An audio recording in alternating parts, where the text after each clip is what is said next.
Ако не беше постъпила в армията, единствената жена гвардеец у нас, редни Гергана Иванова, днес може би щеше да е фотомодел.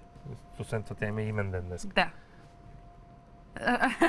Гергана Иванова е висока 178 см и тежи 63 кг. С тези мерки е дефилирала на модния подиум в родния си град Петрич. Още като ученичка обаче разбира, че това не е нейното призвание и бързо се отказва.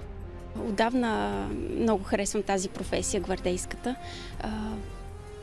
Много лесно взех този избор. В 2010-та, когато падна заповедта, когато се отмени заповедта за забрана жени да бъдат гвардейки, аз така доста сериозно се замислих над това.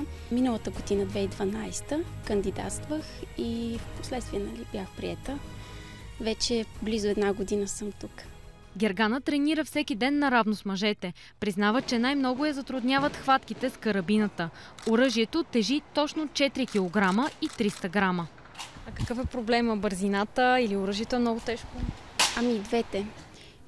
Първо, че оръжието е тежко и второ, бързината и всяка хватка, всеки елемент си има специален захват, който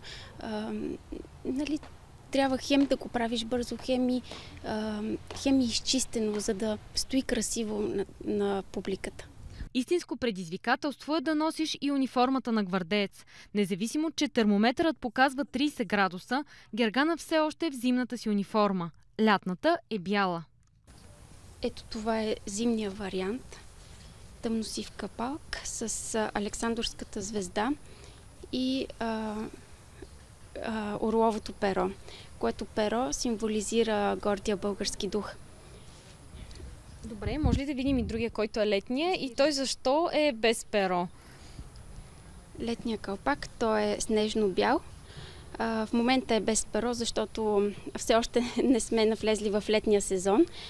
След празника Георгиов ден вече официално сме с лятна униформа и тогава вече ще се сложи перо на белия калпак. Гвардейската униформа е създадена по времето на княз Александър I Батенберг преди близо 120 години. От тогава почти не е променяна.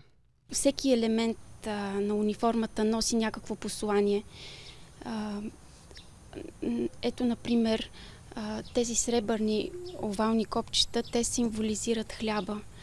Тези елементи, те символизират житото. Мечтата на всеки гвардеец е да участва в парада за 6 май. Според началниците на редни Гергана Иванова, тя още не е готова. Нейната цел обаче е друга – да охранява президентството. За караул пред президентството трябва да бъдем 1-2 жени.